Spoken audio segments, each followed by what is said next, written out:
ce temps de louange. Merci Bénique pour le témoignage. Désolé d'avoir poussé à y porter. Mais on s'est quand même vu, là, on s'est vu au téléphone, on s'est vu, on a convenu ensemble. Et donc on fait confiance, mais on ne veut pas quand même être pris en otage. Mais ce qu'il a dit est important. Finalement, ce que Dieu lui a communiqué, ce que Dieu lui a enseigné. Et moi, j'étais déjà touché quand on s'était rencontrés de son écoute à l'égard de la parole, à l'égard de ce que Dieu avait à lui dire. Et concernant sa famille, je crois qu'il faut vraiment du courage pour avoir dit ce que tu as dit ce matin, Bénique. Mais Dieu est à l'œuvre. Et nous ne sommes pas isolés, seuls avec nos problèmes, avec nos soucis, quels qu'ils soient, que ce soit dans les couples, que ce soit dans les familles, que ce soit avec nos enfants. Dieu est là pour aussi nous parler, mais il veut aussi que ses enfants n'endurcissent pas leur cœur. Écoutez ce que Dieu a à dire. Alors, en transition, je vous invite à lire avec moi, non pas à lire, parce que le texte est, voilà, on va s'adapter encore aujourd'hui. Vous allez suivre avec moi le texte qu'on va traiter, et notamment, c'est la suite du message de la semaine dernière. On s'est posé la question, finalement, quel est le but de l'Église? Pourquoi on est là? D'accord? Qu'est-ce qu'on fait ici? Et donc, à partir de l'évangile de Matthieu, on poursuit une série sur l'évangile de Matthieu. On a vu que Jésus envoie ses disciples pour une mission. Il envoie ses disciples parce que la moisson est grande, et il dit qu'il y a peu d'ouvriers comparé à cette moisson immense. Et il nous demande de prier le maître de la moisson. Et on s'était arrêté en cours de route, et j'avais été obligé de couper le message au sujet des miracles. Alors je vais continuer et poursuivre la deuxième partie. Je vous demande tout simplement, voilà, il y aura quelques versets qui seront affichés pour suivre. Je vous invite à prier. Seigneur, on te remercie encore pour ces moments où nous avons pu te louer, entendre aussi ce que tu fais dans la vie de tes enfants. Tu fais les choses d'une manière merveilleuse, tu les fais en ton temps. Tu parles, Seigneur, toujours quand nos cœurs sont disposés à t'écouter et à t'entendre. Nous désirons, Seigneur, en effet, comme nous l'avons entendu, que nos cœurs ne soient pas fermés, qu'ils ne soient pas endurcis, qu'ils ne soient pas dans la résistance.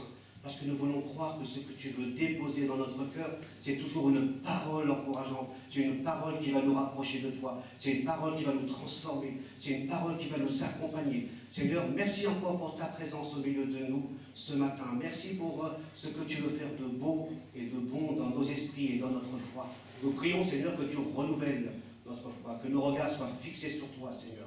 Parce que combien de fois nous sommes distraits par toutes sortes de situations, toutes sortes de choses, Seigneur, qui nous empêchent de regarder à toi et de compter sur ta grâce. Nous te bénissons dans le nom puissant de Jésus. Amen. Amen.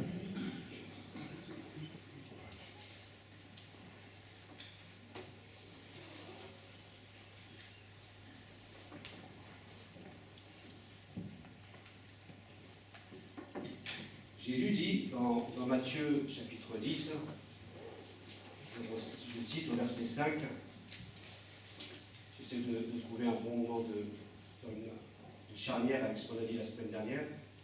Il est dit, ce sont ces 12 hommes, verset 5, les apôtres, que Jésus envoya, après leur avoir fait les recommandations suivantes. N'allez pas dans les contrées étrangères et n'entrez pas dans les villes de la Samarie. Rendez-vous plutôt auprès des brebis perdues du peuple d'Israël. En chemin, annoncez le royaume des cieux, que le royaume des cieux est proche, guérissez les malades, ressuscitez les morts, rendez purs les lépreux et expulsez les démons. Vous avez reçu gratuitement, donné gratuitement.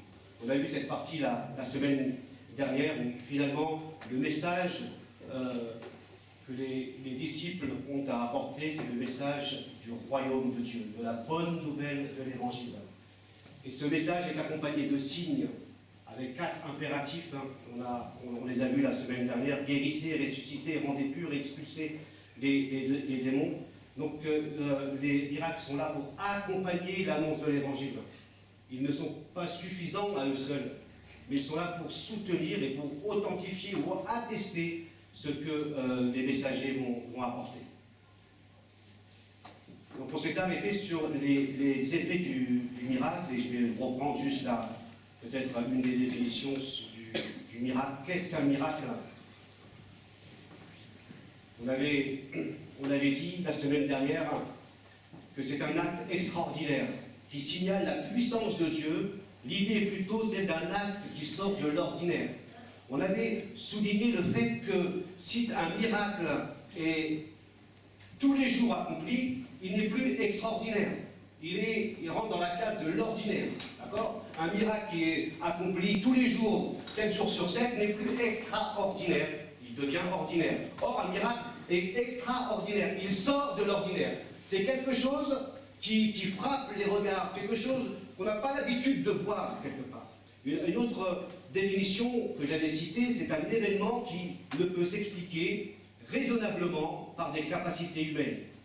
Un événement qui est le résultat d'un acte particulier de Dieu, faisant qu'aucun pouvoir humain ne peut faire.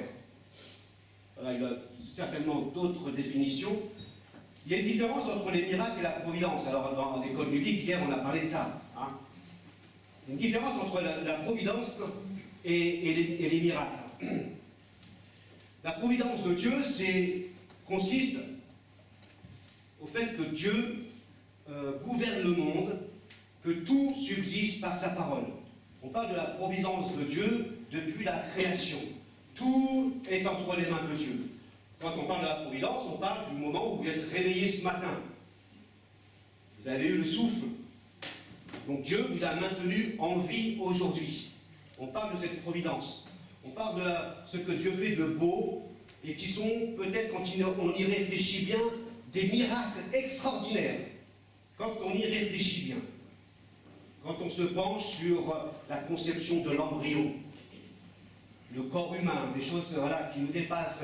La Terre, placée dans cette galaxie, si elle était placée à quelques millimètres, on ne serait pas ici, par exemple. Il y a cette providence de Dieu qui est finalement un miracle. Au fond, tout ce que Dieu fait est extraordinaire. Et certaines de ses œuvres ordinaires sont vues comme des miracles. Une définition dans le dictionnaire biblique, il y en a plusieurs, hein, mais il dit qu'il y a une différence entre un phénomène naturel, donc la providence, et un phénomène miraculeux, au niveau de la perception que l'homme en a. Dans le cas du miracle, le caractère extraordinaire du phénomène est perçu par lui de façon beaucoup plus nette, plus extraordinaire que l'œuvre providentielle ordinaire de Dieu. Je pense que c'est assez clair.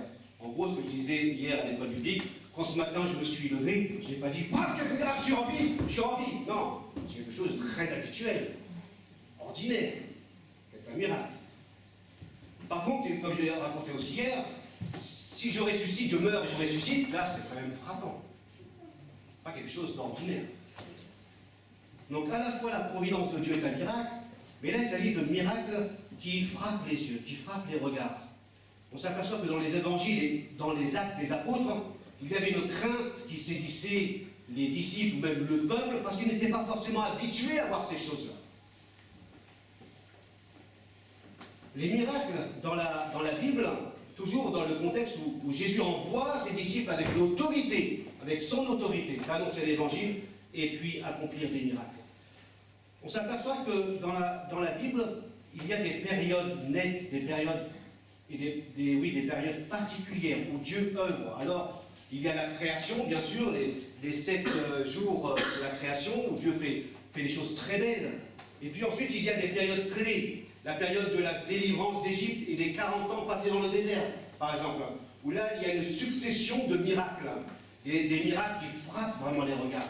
Où Dieu va séparer la mer, où Dieu va faire sortir de l'eau d'un rocher, où Dieu va donner la nourriture avec la manne et l'écaille, plein d'autres miracles. Pendant 40 ans, les vêtements ne se sont pas usés du peuple. Ça, c'est une période clé. La deuxième période particulière, c'est la période de Élie et Élisée. Élie accomplit des miracles, Élisée accomplira 7 fois plus de miracles. Donc on a une période clé face aux faux prophètes aux idoles, eh bien Dieu va équiper et va donner la capacité à ses prophètes d'accomplir de grands miracles. Et puis ensuite, avant de passer dans le Nouveau Testament, on a, j'ai oublié, avant la période des 10 plaies d'Égypte, il est dit que le peuple était resté 400 ans dans le silence. 400 ans de silence, 400 ans où Dieu n'était pas intervenu. 400 ans, on pourrait dire, sans miracle. À la période de Samuel, il est dit, la parole de l'Éternel était rare en ce temps-là. Rare en ce temps-là. Et puis ensuite, après Élie et Élisée, on arrive à la période dite intertestamentaire, entre le dernier prophète et Jean-Baptiste, environ 400 ans également. Et la parole était rare en ce temps. C'est dire que les miracles n'étaient pas quotidiens et ordinaires. On attendra la nouvelle alliance avec la naissance de Jésus et le ministère de Jésus où il y aura des miracles, des prodiges et des signes dans la personne et l'œuvre de Jésus.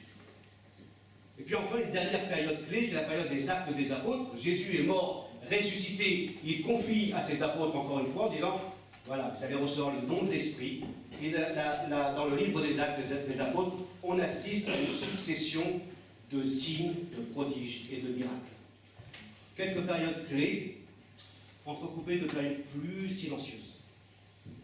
C'est important de le savoir parce que si on considère que la Bible a été écrite sur environ 1500 ans, les miracles représentent peut-être 100, 150 ans.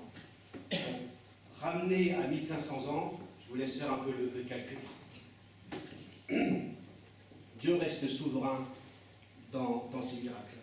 Et il choisit aujourd'hui encore d'agir souverainement quand il le juge bon d'accomplir ces miracles.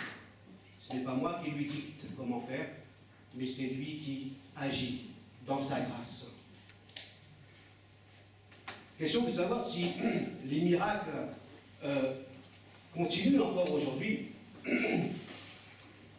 Alors il y a deux écoles, peut-être vous les connaissez certainement, ce qu'on appelle les cessationnistes. Très bien, je n'avais jamais dit la suite hier.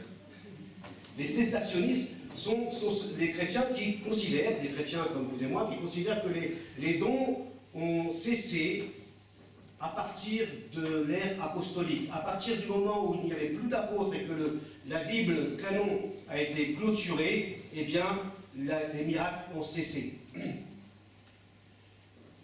Ils ne veulent pas dire qu'il n'y a plus de miracles. Ils disent et ils contestent le don des miracles. Le don des miracles, tel que le don de connaissance, le don de sagesse, le don de révélation. Là, ils contestent ce don-là qu'on retrouve dans 1 Corinthiens 12, mais ils ne contestent pas l'idée que Dieu continue de faire des miracles. Vous voyez la différence? C'est juste pour pas que vous les cataloguez comme étant ceux qui ne croient pas aux miracles. Hein, ils croient toujours aux miracles. Et puis vous avez les autres, les continuationnistes, qu'on appelle, hein, ceux qui sont pour que les miracles du 1er siècle sont encore en vigueur aujourd'hui. Ça, c'est bien de le savoir. La question aussi qu'on peut se poser, c'est la relation entre miracle et foi. La foi est-elle nécessaire pour que Dieu accomplisse des miracles? La réponse est... C'est pas juste parce qu'il y a un certain qui était là hier.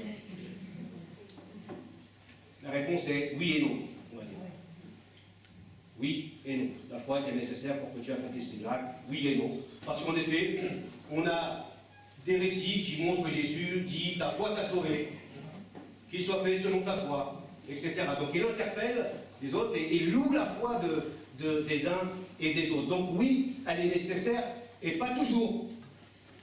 Par exemple, dans Acte 12, quand Dieu va délivrer, quand Dieu va délivrer Pierre de la prison, hein, c'est la citation qu'on a eue tout à l'heure, Pierre est en prison et Dieu va délivrer Pierre en prison. Il va le déchaîner et au moment où il le libère, Pierre de la prison, vous avez en parallèle une église qui prie pour Pierre. Une église qui prie pour Pierre. Et Pierre est délivré et il se pointe comme ça à la porte et il frappe comme ça. Et la servante qui dit, oh, c'est Pierre, hop. Elle va prévenir les croyants, il y a Pierre. Et on ne croit pas la servante. Pourquoi ont-ils prié finalement? On ne croit pas la servante, on ne croit pas que Pierre est devant la porte. Ce n'est pas à cause ou grâce à leur foi finalement que Pierre est sorti de prison. C'est parce que dans sa grâce, dans sa souveraineté, Dieu a fait, sans la foi des autres. Paul avait la foi et pourtant il n'a pas été guéri de son écharpe. Alors ce n'est pas toujours la foi qui fait la différence. Parce qu'un homme comme Job, un homme comme Paul, avait certainement une foi. Paul, c'était quelqu'un qui guérissait les gens.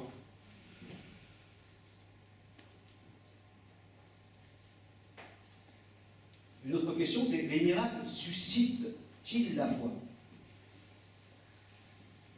Si vous avez déjà lu les évangiles, on s'aperçoit que Jésus dit quelque chose d'assez frappant.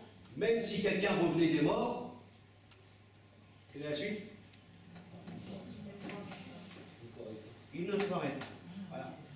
Et on voit dans l'évangile que finalement les miracles sont attractifs.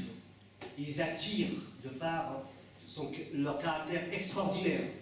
Mais ils ne suscitent pas automatiquement la foi. Jésus a opéré des miracles et pourtant les gens sont restés incrédules quand même. Ils ont vu les œuvres de Jésus et ils sont restés dans l'incrédulité. C'est dire que les miracles ne suffisent pas et ne suscitent pas la foi. Ils sont là pour finalement susciter une réaction, mais sans garantir la foi. On le voit, les foules suivaient Jésus pour différentes raisons. Parce qu'il accomplissait des miracles. Donc il y avait une foule un peu voyeuristes, hein, ils étaient là, on veut voir de l'extraordinaire. Et puis vous aviez une autre foule qui suivait Jésus parce qu'ils avaient à manger. Pas besoin d'aller à Intermarché. Allez, on a le frigo là, on le suit. On sait qu'on va manger matin, midi, soir. Donc on voit des motivations pour suivre Jésus. Mais on s'aperçoit que la vérité dans la bouche de Jésus, c'est de dire que moi, Jésus, je veux qu'on me suive pour ce que je suis, et pas pour ce que je vais donner.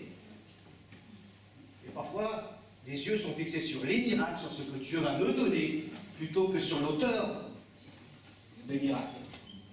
Et là, on commence à faire fausse route. Jésus poursuit. Il dit, vous avez reçu gratuitement, donné gratuitement. Une nouvelle recommandation par rapport au début du chapitre 10, c'était la 3e. Vous avez reçu gratuitement, donné gratuitement.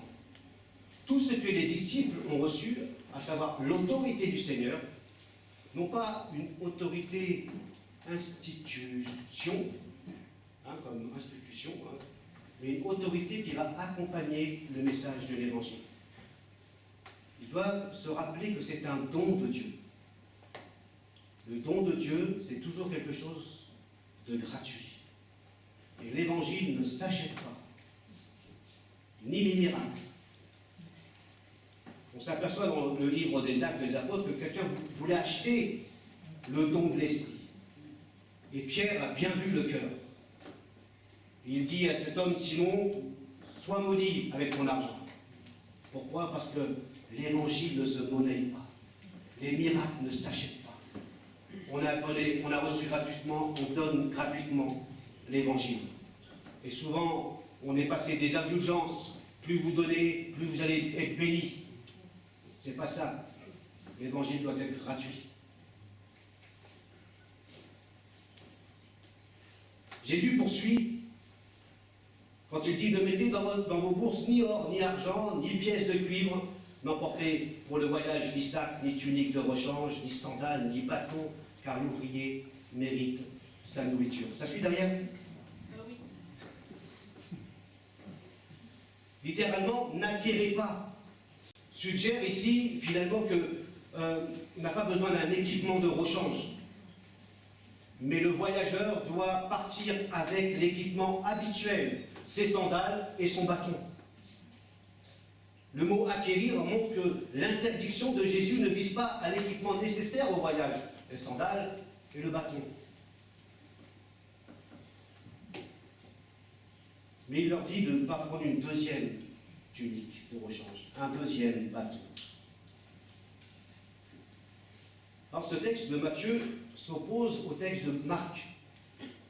Dans Matthieu, il est dit ne prenez ni bâton, et dans Marc, il est dit il autorise le bâton et les sandales. On peut supposer, d'après les interprètes, que dans Matthieu et Luc, les disciples sont invités à partir tels qu'ils sont déjà équipés. Ils ont déjà un bâton et des sandales. Ils n'ont pas besoin de rechange ou d'équipement en plus, de tunique.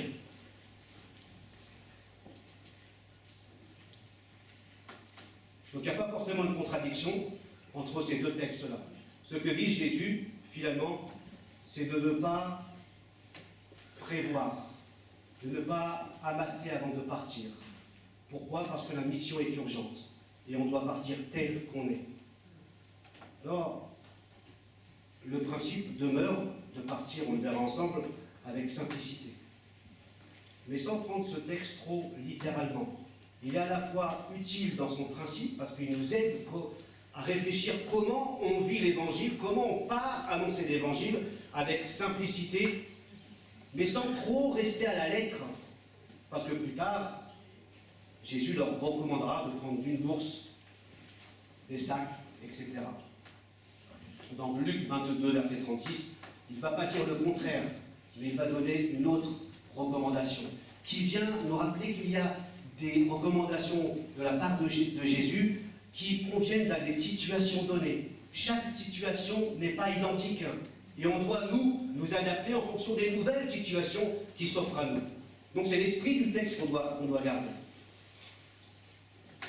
Leur mission, la mission des ouvriers, doit être la seule priorité.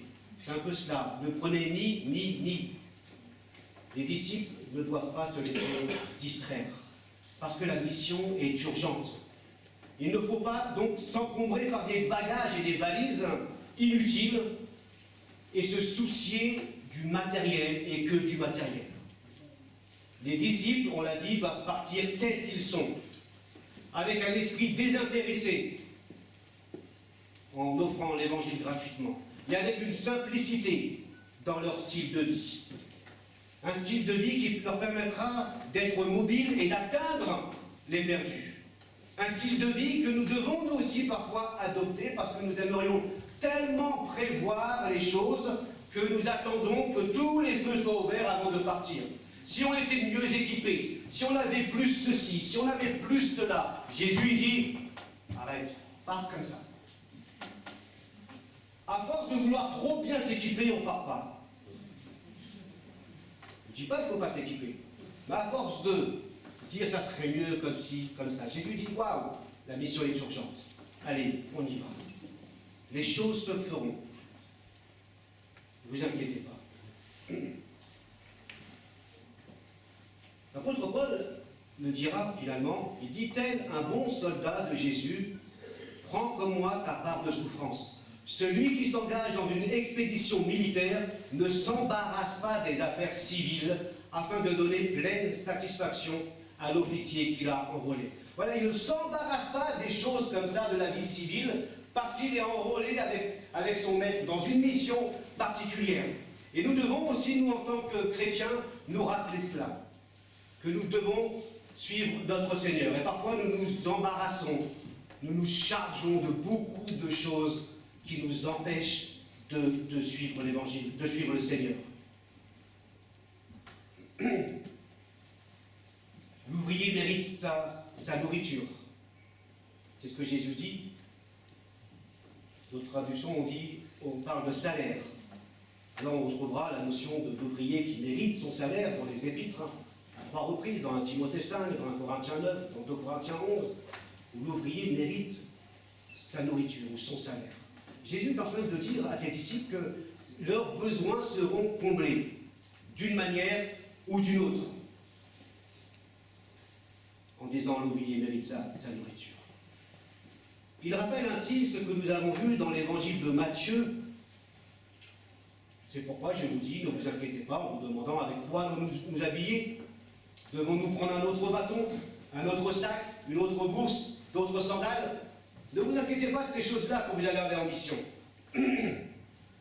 Votre Père qui est aux cieux, c'est ce dont vous avez besoin.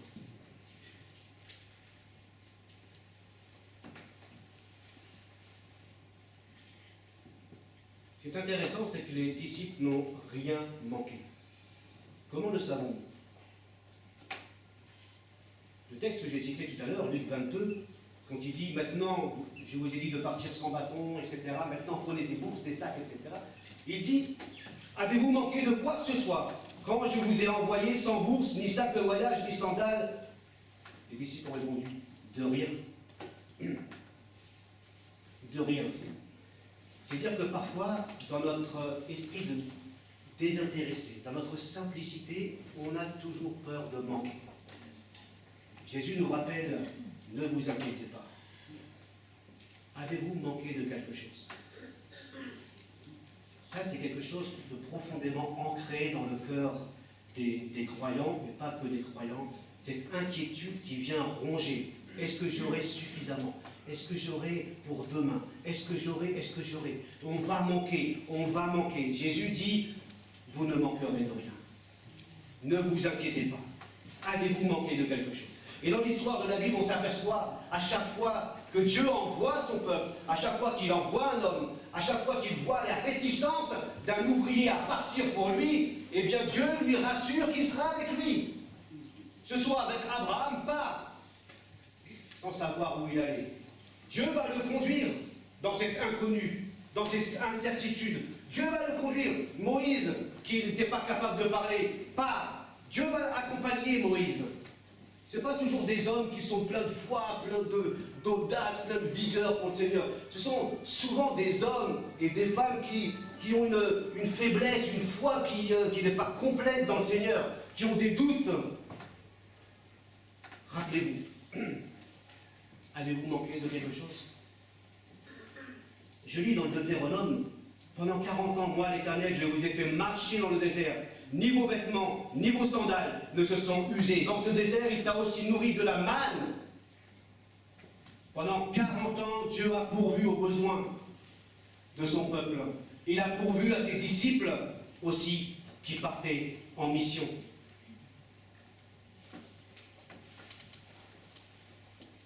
Quand Dieu nous envoie en mission,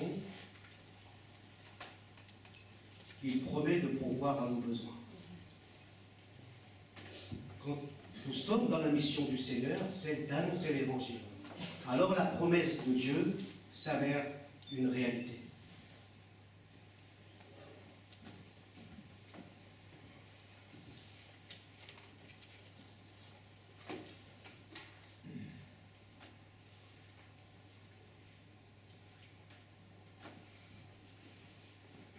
Quand Jésus nous envoie dans la mission, on a l'impression que les paroles de Jésus, elles nous gonflent à bloc.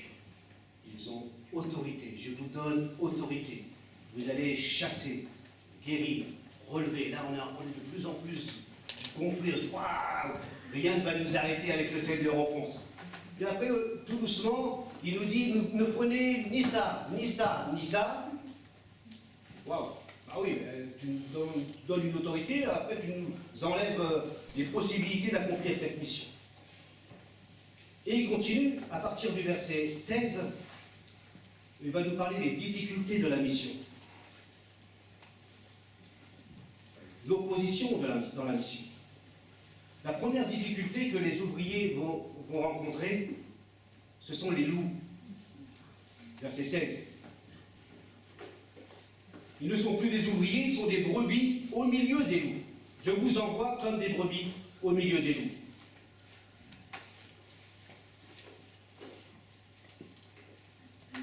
L'image du loup, pour être assez court, représente, on va dire, l'hostilité. Il peut représenter d'autres choses, mais l'hostilité face à l'Évangile. Dieu nous envoie aussi dans un monde hostile, quelque part, un monde dans lequel on ne se retrouve pas toujours, où on marche à contre-courant parfois. Eh bien, Jésus dit, je vous envoie dans ce monde. Dans, c'est la gueule du lion ou du loup. C'est important parce que Dieu nous avertit à quoi le chrétien doit s'attendre. Il ne dit pas que tu vas avoir du succès tout le temps. Il ne dit pas que tu vas avoir des victoires tout le temps. Il ne dit pas que tu vas être riche tout le temps. Ou en bonne santé tout le temps. Ou que tout ce que tu vas faire est bon. Va tourner dans une bénédiction pour toi. Il te dit tout simplement, je vous envoie dans la gueule du lion. Je vous avertis. Tu veux devenir chrétien, tu vas avoir des problèmes. Tu veux devenir chrétien, tu vas avoir des problèmes. Tu veux me suivre, alors réfléchis bien. Je ne suis pas simplement le frigo.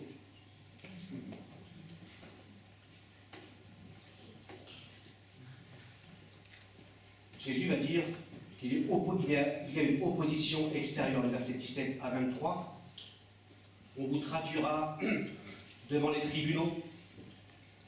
On vous flagellera dans les synagogues. Vous serez haïs du monde, persécutés dans une ville. Et la raison de la persécution,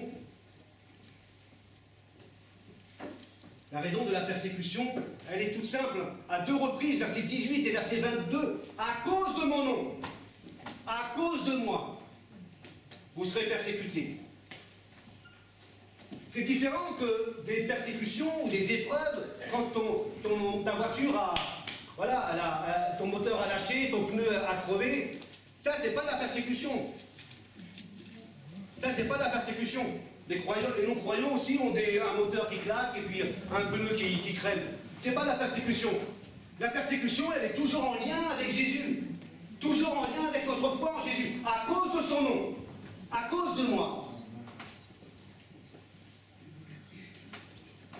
Nous avons des oppositions frontales, persécutions physiques, ceux qui sont jetés en prison à cause de leur foi. Nous ne sommes pas encore arrivés ici, en Occident. Mais des frères et des sœurs subissent cela.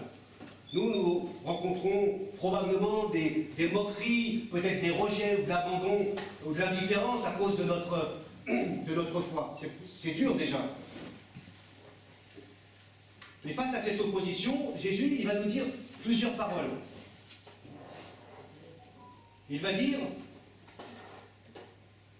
soyez prudents ou avisés comme des serpents et innocents comme des colombes.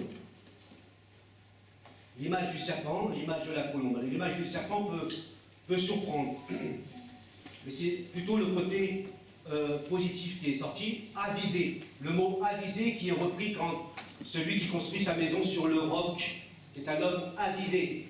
Les 10 vierges qu'on retrouve dans Matthieu 25 sont des vierges avisées, d'accord, prudentes, qui anticipent.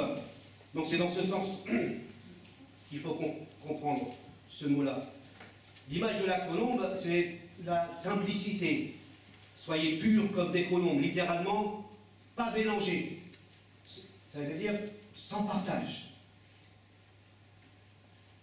Et la note de la Bible d'études du Semeur dit que le mot est utilisé pour prudent en Genèse 3, verset 1, à propos du serpent rusé et habile. Ici, il s'agit de la version positive de ce trait de caractère. Habileté et discernement qui permettent de discerner les temps et les occasions et de gérer au mieux les situations.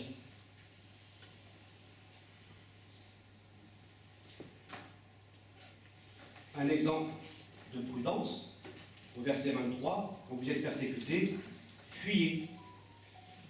Fuyez. Voilà une manière quand vous avez... Fuyez pas pour vous cacher, mais fuyez pour aller dans une autre ville et continuer la mission. La deuxième parole que Jésus dit, c'est ne vous inquiétez pas du contenu, ni de la forme de ce que vous direz, versets 19 et 20. En effet, ce n'est pas vous qui parlerez, ce sera l'Esprit de votre Père qui parlera par votre bouche. Ne vous inquiétez pas, rappelle encore le Matthieu 6, ne vous inquiétez pas, car Dieu est là. Il y aura des situations où Dieu parlera au travers de votre bouche, parce que vous n'en serez pas capable. Y a-t-il quelqu'un qui a un portable? sonne. Facile d'éteindre.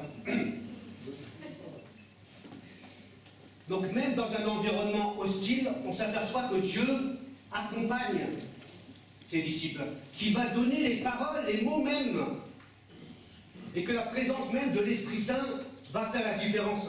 Parfois on se dit on n'est pas capable, parfois on se dit mais Dieu, je ne sais pas quoi dire, je ne sais pas, si je suis dans telle situation, je vais être débordé. Tu as oublié qu'il y a l'Esprit Saint avec toi. Tu as oublié qu'il va te dire et te permettre de dire des choses qui vont te dépasser. Et ça, tu ne dois pas l'oublier. L'Esprit de votre Père parlera par votre bouche. La troisième parole de Jésus, c'est celui qui tiendra bon jusqu'au bout. C'est dire combien la persécution sera virulente. Tenir bon, c'est demeurer ferme, tenir ferme dans la foi. On parle de persévérance, pas simplement d'une vie où tout baigne. Il y aura des moments où il faudra persévérer. Par exemple, le témoignage de Bénique, je trouve que là, il y a un encouragement aussi à persévérer. Quand il y a une situation difficile, est-ce que je laisse mon couple partir, ma famille se disloquer, ou est-ce que je persévère, est-ce que je travaille dans ce but-là? Ça, c'est la persévérance, c'est tenir bon. Et cette attitude est souvent liée à une situation difficile.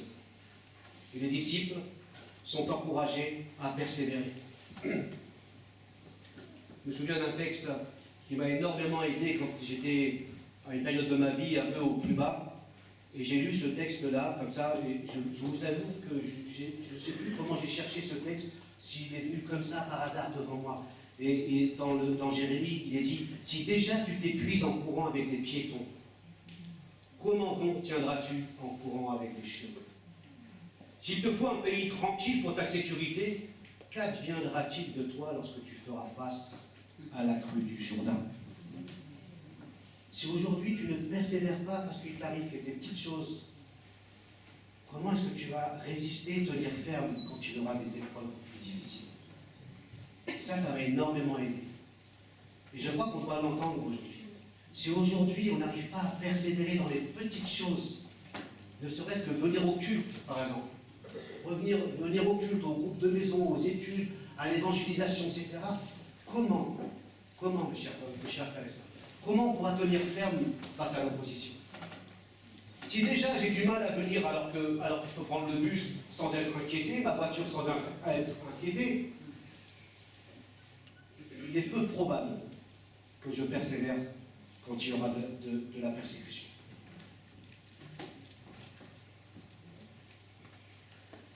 Alors il y a des obstacles peut-être autres que la persécution qui t'empêchent de persévérer dans ta vie aujourd'hui. On voit dans la Bible les difficultés, les épreuves, la séduction du monde, plein de difficultés qui viennent nous entraver, nous empêcher de continuer à compter sur le Seigneur. La quatrième parole de Jésus, c'est le disciple est comme son maître. Versets 24 et 25. Tel maître, tel disciple.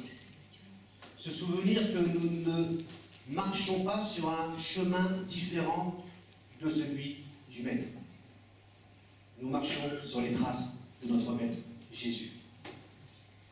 On n'est pas différent, tel maître, tel disciple. La cinquième parole de Jésus, quant à vous, toujours dans un contexte d'hostilité, de persécution, même les cheveux de votre tête sont tous comptés, versets 30 et 31. N'ayez donc aucune crainte, car vous avez plus de valeur que toute une volée de moines. Là encore, on rappelle la providence de Dieu. Si Dieu est au courant de ce qui se passe dans la vie des moineaux, à combien plus forte raison, dit-il, que même les cheveux de votre tête sont tous comptés. Alors pour ça, d'entre nous, c'est assez rapide à compter. D'accord? Mais ça n'empêche pas Dieu d'être attentif à vous. Et c'est la providence de Dieu, c'est les soins de Dieu. Vous avez plus de valeur que... Parce que c'est votre Père Céleste qui sait ce dont vous avez besoin. Pas un cheveu ne tombe Pas une situation n'échappe au regard de Dieu. Pas une larme n'échappe au regard de Dieu. Parce que son regard est fixé sur toi. Il ne veut pas te laisser. Et c'est important de se rappeler qu'on a de la valeur à ses yeux. Que dans des situations autres même que la persécution, eh bien Dieu est là. Il te dit, oh, tu es tellement précieux à mes yeux. Sixième parole de Jésus, celui qui se déclare, verset 33, celui qui se déclare pour moi devant les hommes, je me déclarerai moi aussi pour lui devant mon Père Céleste. C'est ici là, affirmer notre attachement à Jésus. J'aimerais dire réaffirmer notre attachement à Jésus. Parce que notre attachement du début, peut-être qu'il s'est un peu volatilisé. Il a un peu disparu, notre attachement, notre zèle pour le Seigneur. Se déclarer pour le Seigneur, parce que parfois il nous arrive de le renier, malheureusement. Et ça fait mal. Eh bien, il est bon parfois de se attacher de nouveau. Seigneur, je veux m'attacher de nouveau à toi. Pourquoi? Parce que je me suis détaché. Et je sens que je commence à glisser. Comment ça se voit? J'ai plus goût à lire ta parole, j'ai plus goût à prier. Je me traîne pour venir le dimanche matin. Ce sont des signes qui ne manquent pas. Je commence à voir toujours le côté négatif de l'Église ou des frères ou du monde.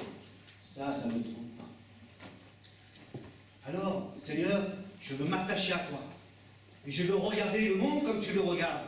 Je veux aussi que tu puisses renouveler ma foi, parce que là, tu sens, tu vois bien que je parle. Se rattacher au Seigneur. Septième parole, versets 37 et 39. Aimer Dieu en premier.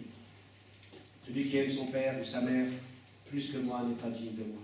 Celui qui aime son fils, sa fille, plus que moi n'est pas digne de moi. Celui qui ne se charge pas de sa croix, ne me suit pas, n'est pas digne de moi. On a vu l'opposition extérieure, maintenant elle va jusqu'à l'intérieur, cette opposition. Au sein même de la famille. Peut-être que l'opposition extérieure ne nous concerne pas trop. Alors on aime bien portes ouvertes. Un dimanche par an, 2 dimanches par an, on avait notre petite BA par rapport aux frères persécutés. C'est tellement loin. Mais là maintenant ça touche la famille. Une opposition intérieure au sein même de la famille.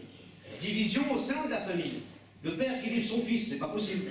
Quelque chose qui est choquant même pour nous, qui est surprenant de la part de Jésus. La violence même au sein de la famille. Je suis venu non pas apporter la paix, mais la division, dit Jésus. Non pas qu'il vient diviser. Qu'est-ce que ça veut dire? Tout simplement, quand il apporte non pas la paix et l'épée, c'est-à-dire quand on se décide pour l'évangile, dans une famille. Quand un se convertit à Jésus, eh bien l'autre, le restant de la famille n'est pas forcément d'accord. Et voit d'un mauvais œil que vous suivez maintenant un Dieu, que ce Dieu qu'il ne connaît pas. Et ça crée des problèmes. On le voit bien chez nos frères et sœurs dont le conjoint n'est pas chrétien, par exemple. Alors vous avez des conjoints qui sont souples, qui laissent aller à l'église, et d'autres qui interdisent également, qui font des scènes de ménage parce que certaines personnes viennent à l'église. Alors là, on l'a vu tout à l'heure, il faut être avisé et prudent comme le serpent. Il faut savoir, à un moment donné, rester à la maison. Savoir rentrer vite après le culte. Voilà. Des choses qu'il faut avoir à l'esprit quand on est dans une famille où notre vie est tellement transformée par le Seigneur que ça occasionne des persécutions.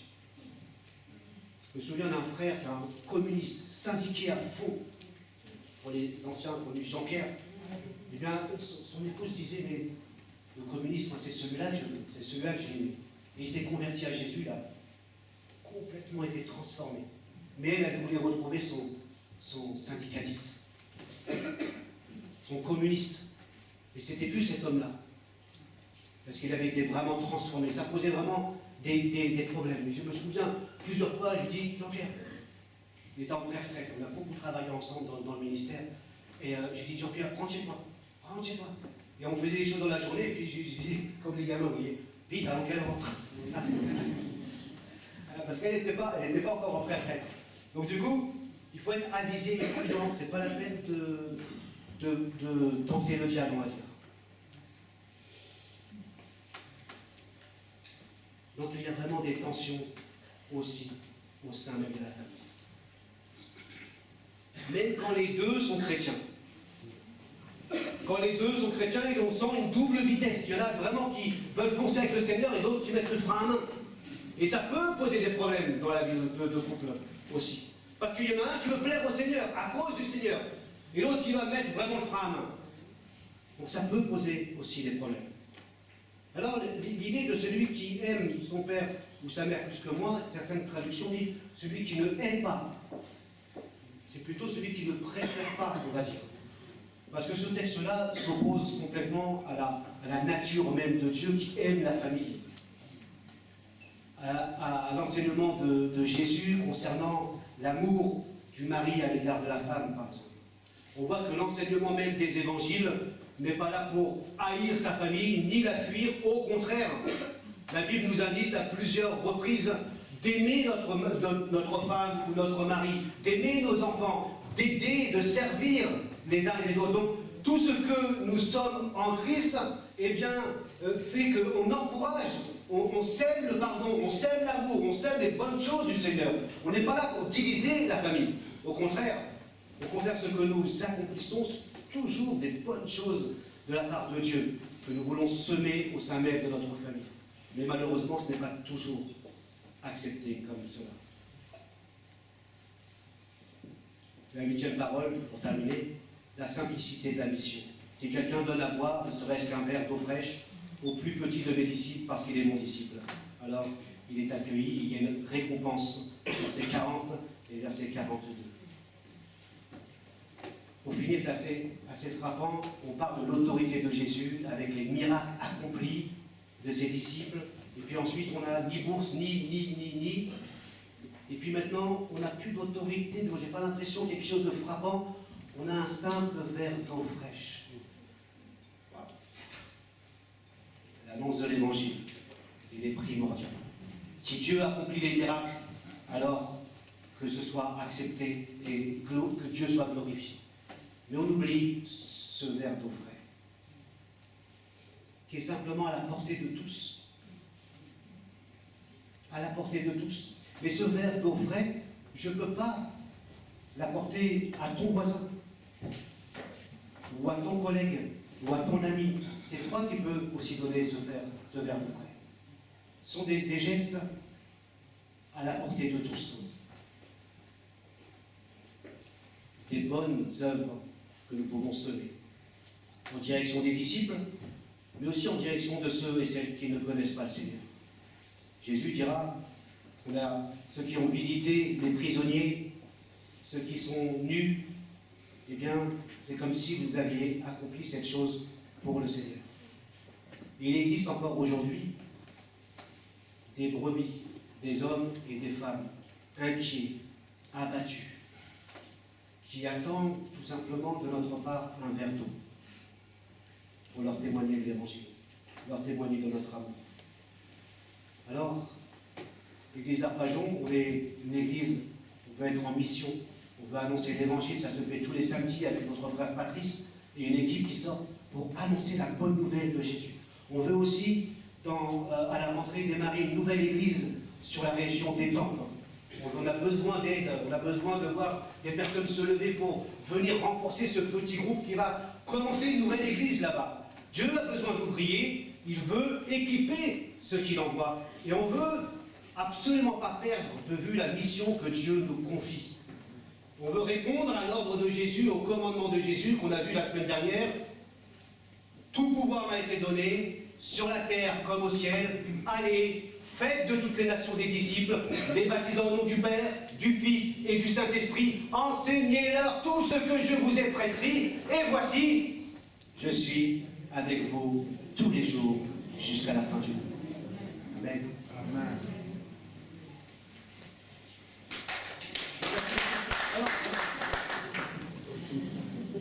Vous savez que les applaudissements et moi, ça fait deux. Je sais que vous applaudissez le Seigneur et pas moi. J'ai bien compris. Mais ces applaudissements-là, parfois, ils sont utiles. Hop, on applaudit comme on a fait tout à l'heure. Mais parfois, juste la parole de Dieu, elle a besoin de silence pour rentrer dans le cœur. Elle a besoin de silence pour qu'on puisse dire, voilà, qu'est-ce que tu m'as dit? Je veux la digérer. Et les applaudissements, moi, me troublent un peu. Voilà, m'empêchent de me concentrer sur ce que Dieu a à me dire. On n'interdit pas les applaudissements, mais vous voyez, parfois il y a un chant, il y a une prière, hop, dans le silence, l'Esprit Saint. À force de bruit, on n'entend peut-être plus rien. Mais merci pour le Seigneur, Jean.